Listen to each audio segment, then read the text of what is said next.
Have you ever wondered how to style a hutch? Open shelves? That is what today's video is all about. I'm going to show you step by step.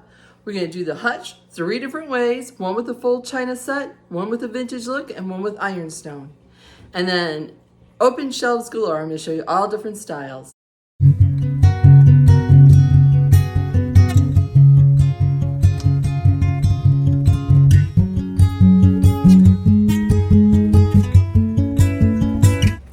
Welcome back to the channel, or welcome to those that are new here. My name is Delina. Today we're going to start off with the hutch. Behind me, I've already styled it in a vintage style. That was in the video Home Reset. I will link that video in the description box below. I am going to turn the camera around and show you a close-up of this, but we're not going to do this step by step because I've already done it. Then I'm going to take this all down. And y'all have asked how to style a hutch with just a china set that you have. Some of us have inherited china sets or have picked them up at consignment shops, antique shops, and they can be a little difficult to style. So I'm going to show you how to do that, and then I'm going to show you with an ironstone collection how to style that. And then we're going to move on to shelf. All right, I'm going to turn the camera around and I'm going to give you a look at what it looks like currently.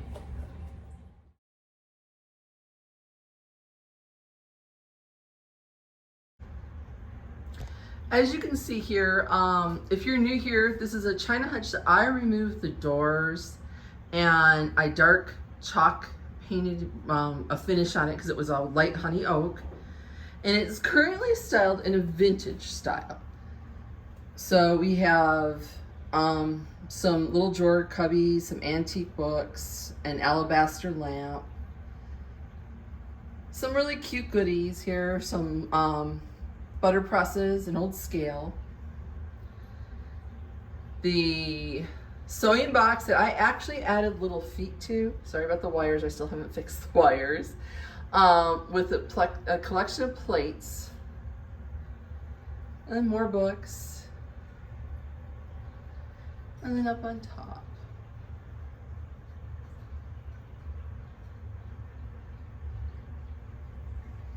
And then up on the very top, I have some suitcases, a grain sifter that was a DIY, a candle, and some faux plants. And this is what it currently looks like. Now, I love this look, and I'm probably going to return it back to this look when we're done with this video until fall, and then I'll decorate it for fall. Okay, I'm going to take this all down, and then we're going to do the china look.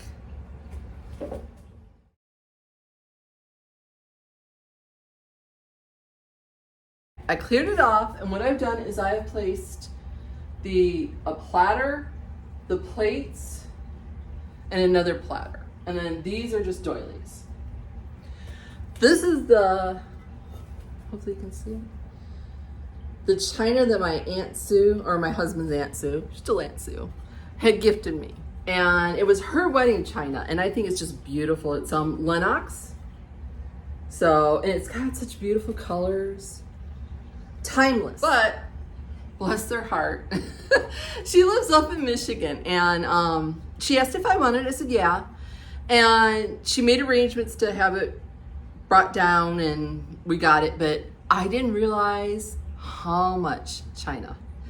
She had the entire set, every blessed piece, and I'm like, oh, okay. I was just thinking a set of 8, your standard kind of china, but I love it to death. Okay, so I'm going to show you how I would style this if I was just doing the china.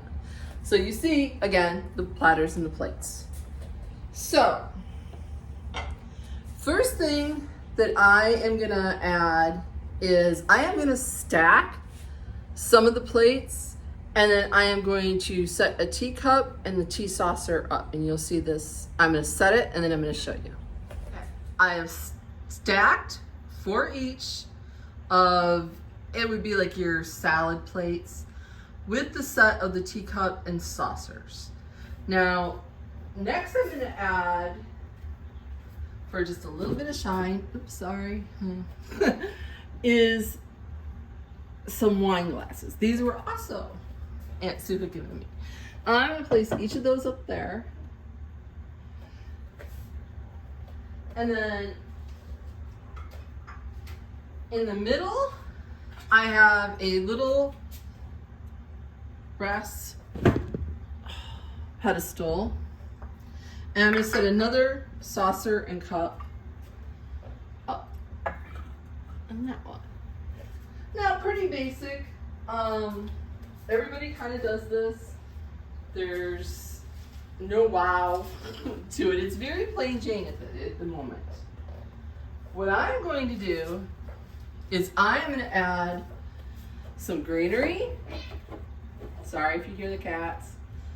At each end. And then I'm going to add a little flower bouquet in that cup. Hopefully you get to see all that. And that is the first shelf.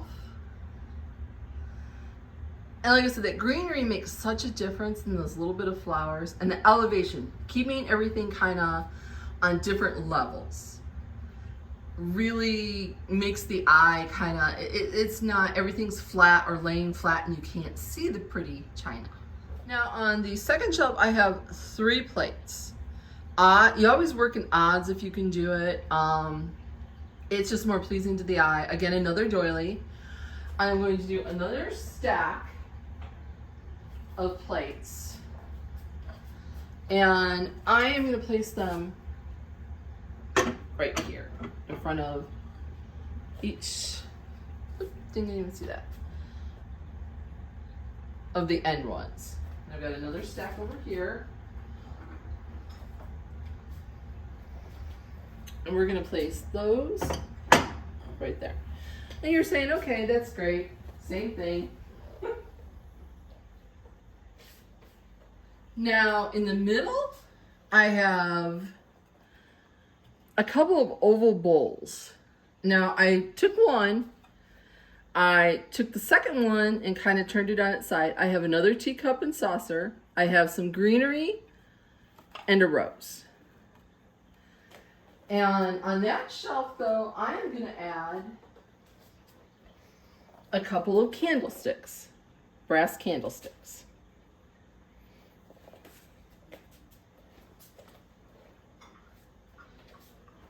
And one more teacup and saucer with a silver spoon.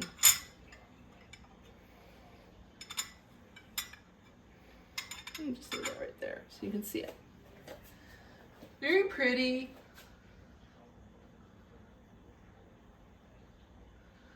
Okay, we're gonna move on to the next, or the bottom shelf it would be. Now on the bottom shelf, I have this sewing box where I've placed some more plates, a doily, and another piece of greenery. On the opposite end, on this corner, don't mind the cords, those are for all the lights, I have all the bowls and the leftover saucers with another bouquet of flowers. Then we're gonna add the teapot or coffee pot. I would say teacup or pot.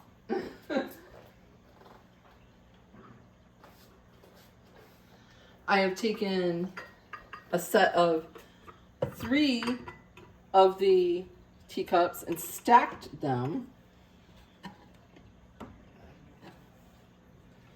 to give height here.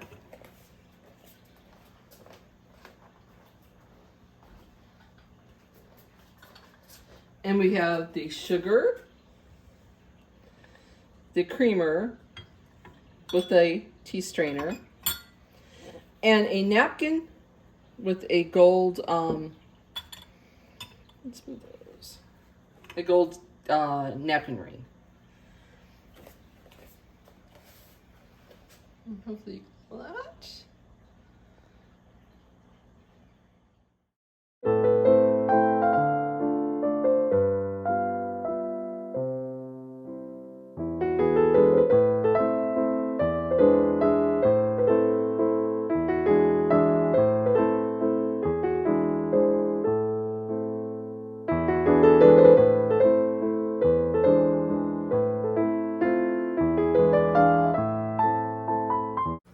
And this is the end result of the China cabinet. Now, what's a little bit different is it's not all China, okay? I think that's where a lot of people like, oh, that's kind of boring and I don't know what to do with it. With the stacking that I did, the adding of the flowers. When I did this, what I had in my head is if you were going to have a dinner or a party and you were setting the table. You'll see there's the candlesticks, the flowers, the napkin with the ring holder, the tea, all the elements that you would have. The lace doilies are representative of the tablecloth. So you have all these elements, and that was what was in my head, was if I were to set it a table, but in a China display cabinet. Okay, we're gonna move on to the ironstone next.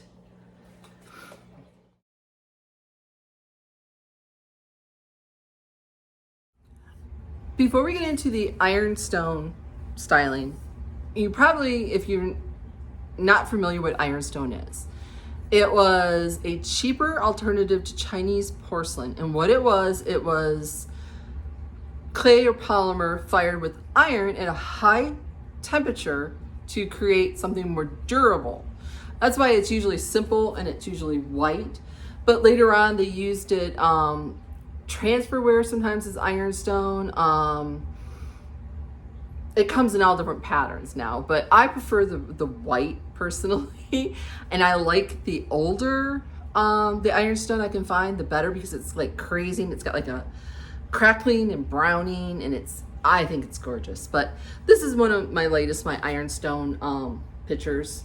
And there is usually a stamp on the bottom. But if you're familiar with it, once you pick up a piece of ironstone, you definitely will know what it is from that point on. It is much heavier. I use it. I have a set that I use for my everyday dishware. Tested it, made sure it was lead free. So, but that's your little history of what ironstone is. Okay, we're gonna start on the top shelf. I am going to place a book for a riser.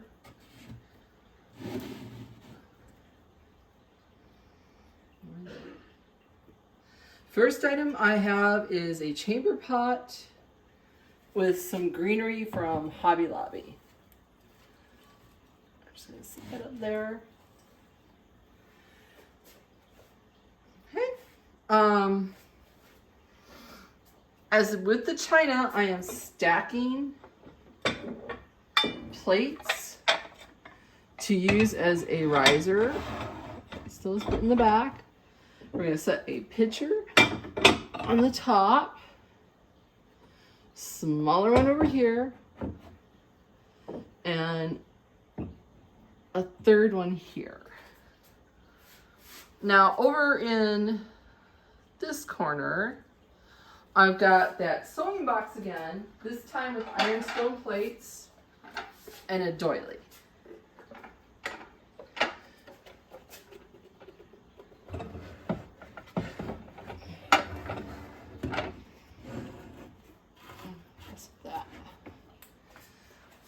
Okay, that is my top shelf.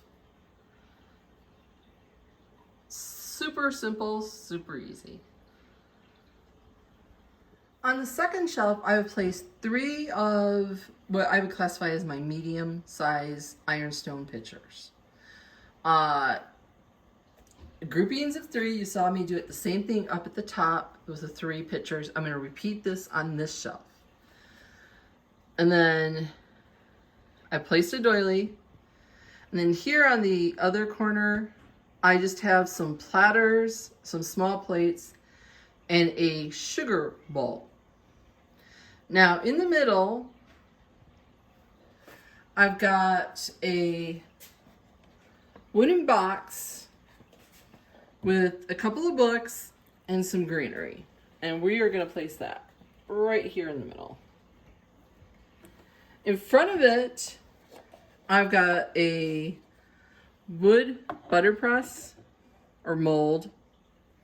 And then I am going to add some brass by adding those candlesticks that you saw. And this is the third look. So I reused some of the elements, the greenery, the candlesticks, and that is my second shelf.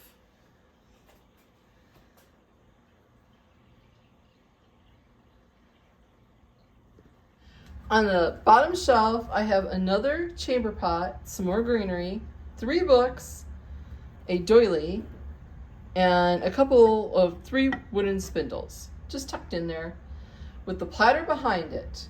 In the middle, I've stacked 3 books, a doily, another one of those butter mold presses, a flower frog, if you're wondering what this is, and a small brass pitcher frame to pick up the brass. And then on the other end is another set of 3 pitchers.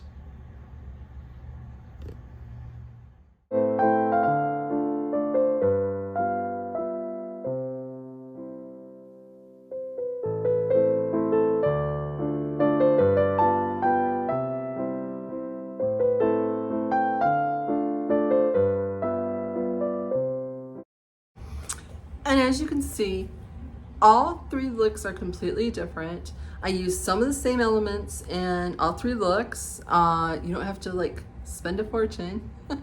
The one element that the one thing that you'll notice in all 3 looks is it wasn't just that collection. It was, if it was ironstone, it had things mixed in. Same thing with the china. You cannot do just a solid one item and it looks plain and it looks flat. By adding greenery even, just simply adding greenery can make a huge difference. Okay, we are gonna move on to the shelving part of the video next. This is taking me all morning to do. I hope you're enjoying it. And if you are, please give it a thumbs up, hit that hype. Consider becoming part of my YouTube family by hitting that subscribe button. It's free. So, all right, before we move on, if you've been around long enough with me, you know that I don't do a lot of collaborations or sponsorships. If I do a collaboration or sponsorship, it is something that I stand behind, something I've tested out. You'd be surprised how many I just like, nope. Every day I get a ton of them in my email, and very rarely do I bring you something unless I am absolutely sure that it is something that I think you'll like, it pertains to the channel, and something I've tried. So that being said, this company, Feppo, if I say that right, reached out to me, and you all know I have 6 pets. I have 3 dogs, 2 German Shepherds, and a little French Dachshund mix, and 3 cats. Keeping a house well decorated is nice, it's pretty, but if it's dirty, it ain't gonna do you a bit of good. It's gonna be nasty. And in my house, pet hair is an ongoing battle. I vacuum daily. I have to. So Feppo reached out to me with this cordless vacuum cleaner. Now, I recently bought a Shark vacuum cleaner. My son destroyed my original one that I had had for 6 years, which tells you a lot. If a vacuum cleaner lasts 6 years in my house, it's a big thing. So he went and he's like, okay, buy what you want. I just went and I bought another Shark. They're great. It was a corded vacuum cleaner. Their collection cup has shrunk. So that was not happy, but it's also, I have osteoarthritis. I have had a knee replacement, need another one. I have a lot of joint pain, and a heavy vacuum cleaner does not do it for me. I will hurt so bad after vacuuming. So when they reached out to me and they sent it to me and they said, try it out and tell us what you think. Out of the box, easy to assemble. That's the first thing. It was super easy to assemble. Second thing is, it's got a 80-minute charge time. It comes with a charger, a brush, a little stick thing, crevice tool, extra filter, which really impressed me, and a tool that if you get like string wrapped around the beater brush, it cuts it. That was I was like, oh, I'm like that. It stands on its own. I'll pan you down here. All by itself, it stands, which is a big thing with a cordless vacuum cleaner because a lot of them do not stand on their own. It is lightweight enough to maneuver, pick up. I've had no issues with it. It has an adjustable suction. Here's my thing. I have washable rugs. I have a normal area rug, and I have laminate floors. I don't have any carpeting in my house, but this, if it does a normal area rug, it should have no problem with carpeting. No issues with the washables. If you've ever tried to vacuum a washable rug, you know the struggle. No issues. I go from one to the other, no stop. Does a fantastic job. Easy to the collection cup. You just hit this little button and dumps out. But what really impressed me was how well it picked up the dog hair. I have tumbleweeds in my house. I don't have just normal dog hair. I have tumbleweeds. The beater brush, also, let me flip this over for you. You hit this little button. Hit this little button. If I can do it right, it pops out. No taking this apart. It has like a felt microfiber beaters on here that pick up dog hair like you would not believe. It is so nice. Okay, quiet. It's not as loud as most vacuum cleaners, and it has adjustable, like I said, how you could adjust it from low to high, middle to auto. So that being said, I'm gonna take the camera and I'm gonna show you some dust or fur issues. It's just to show you what it looks like.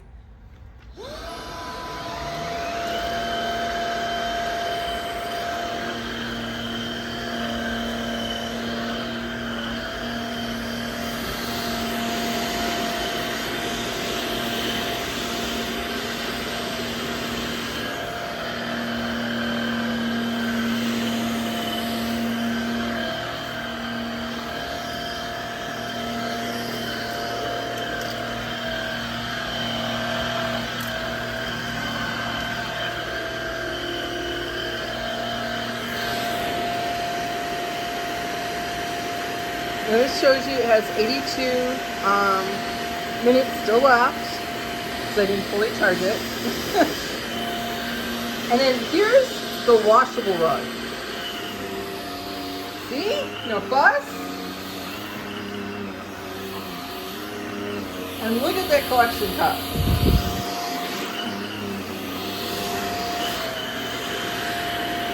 And that's what it collected. I mean, no joke. So, very, very impressed, lightweight, wonderful vacuum. And I can honestly say this, I like that one better than my Shark. So, I have tried a few other stick vacuums, didn't like them. That is fantastic. So, I will leave all the information in the description box along with the link. And thank you again, Feppo, for sending me the vacuum cleaner. And you know, again, keeping a house clean is part of having a home to love. All right, y'all. I am going to see you out in the studio and we're going to do the shelves.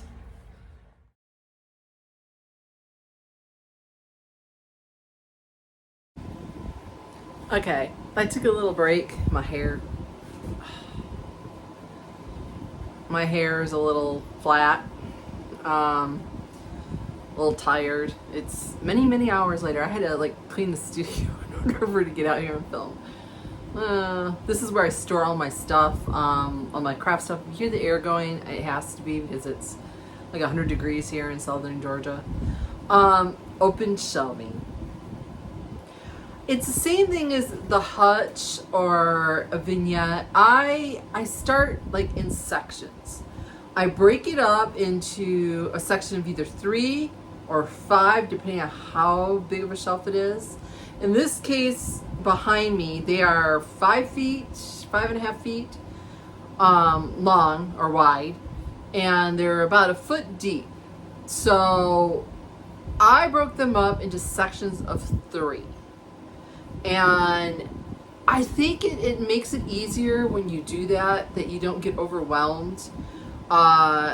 Each section, each vignette, if you want to look at it that way, I start with a main focal point and then I build off of it. And then I move to the next and I do the same thing. And because my style is like a vintage cottage, everything kind of flows together, so I don't have to worry about that. I am not going to take these completely down. Please forgive me. It's been a very long day and this video would be very, very long if I did that. So what I'm going to do is I'm going to turn it around and then we're going to talk about it. And then hopefully this will give you some inspiration. I did this as a short here on YouTube and I did it over on my Instagram and everybody loved it. So, and I'm also going to give you some other shelves in my home as inspiration to kind of make up for the fact that I couldn't decorate the open shelving. Let's turn this camera around and let me explain kind of my thought step stool, so forgive me. This is the far left on the top. I got this mannequin dress form, mini dress form from my local thrift store. I love it. This sets my centerpiece for this little section of my vignette. I have an oil lamp next to it with some stuff in it from Christmas. It is what it is. And down below I have a reproduction twine holder with scissors with 2 colors of twine. And then I have a little bit of greenery, because greenery is always the thing that kind of makes my vignettes pop. Now, this is like a smaller vignette. If I move over here, I turn this tool caddy on its side. On the top, I have a brass candlestick with a candle, a campfire marshmallow tin DIY that I got off of Mother Time. I watched hers and she gave me the labels for free. More greenery, an old oil can, a plate that I got from Home Goods.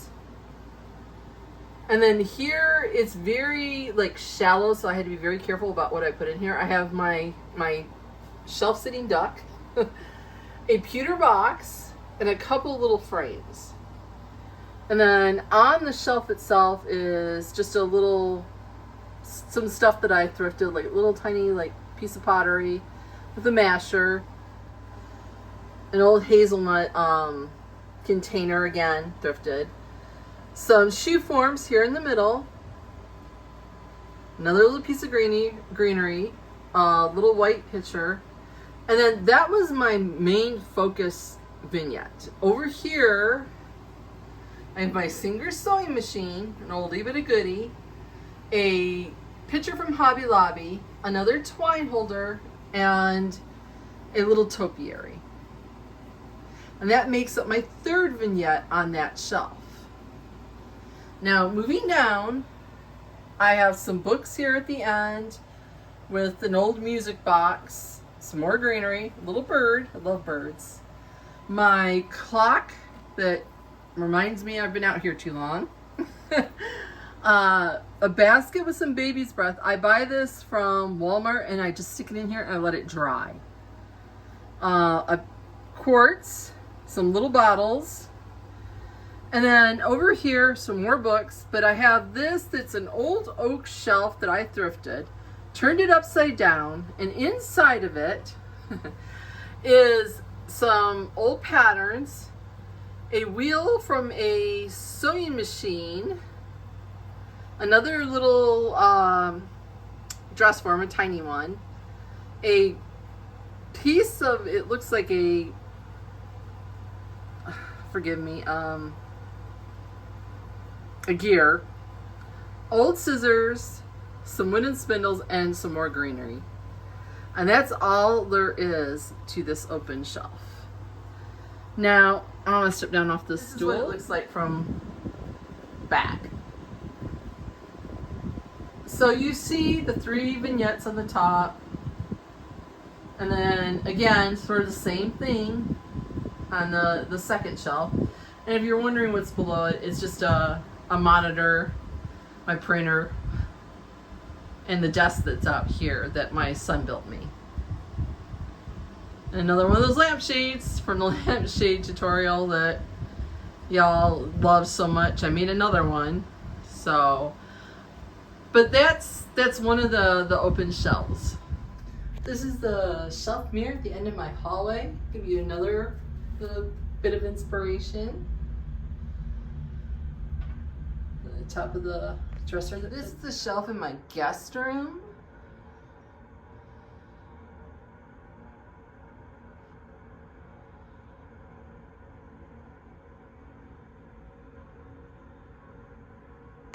The shelves above my coffee bar.